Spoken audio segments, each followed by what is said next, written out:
سابقہ حکومت کی ناقص پالیسیوں کے باعث ملک شدید معاشی بحران سے دوچار ہے۔ اس موقع پر بعض لاقبت اندیش ملک کو اس منجھار سے نکالنے کے بجائے غیر اہم مسائل کو بڑھا چڑھا کر پیش کر رہے ہیں۔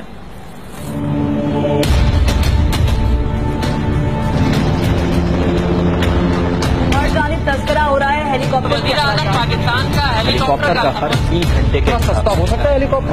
ہم کو ان چیزوں میں نہیں الجھانا۔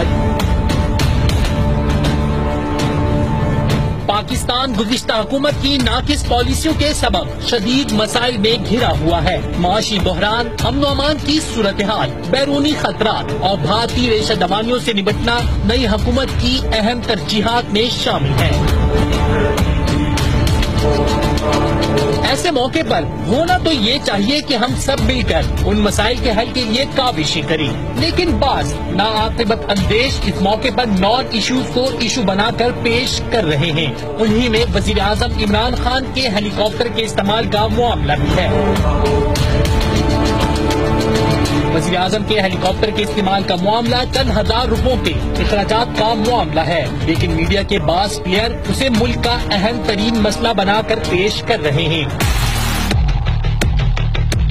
صاحب ہمارے بزرگ ہیں، لیکن انہوں نے وہ کچھ پائلٹ ہو رہی ہے، ہم کو کیا پتا کتنے کا پڑتا ہے۔ 50-55 روپے کلو میٹر پڑتا ہے، کسی بھی آپ پائلٹ سے پوچھیں۔ سر یہ تو بڑی اچھی بات ہے، پھر میٹرو اور باقی ساری چیزیں چھوڑ کر ہیلی کاپٹر سروس شروع کر دیں، بڑے سستا پڑتا ہے وہ سفر۔ ہاں اگر جہاز اپنا ہو تو کافی سستا پڑتا ہے۔ عثمان ڈار صاحب، ہزاروں یا لاکھوں میں خرچہ بن رہا ہے کسی بھی حساب سے، چند 100 روپے تو نہیں ہے ہیلی کاپٹر کے استعمال کا خرچہ۔ دیکھیے جنید، میں سمجھتا ہوں کہ ہم کو ان چیزوں میں نہیں الجھانا کہ وہ 55 ہے 60 ہے۔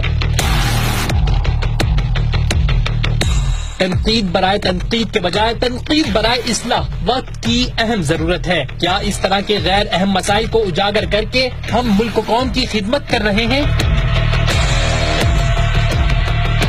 تاریخ کے اس اہم موڑ پر ہم سب کی ذمہ داری ہے کہ مل کر عرض وطن کی بہتری ترقی کے لیے اپنا اپنا کردار ادا کریں اور ملک کو منجھار سے نکالنے کے لیے ایک ہوں۔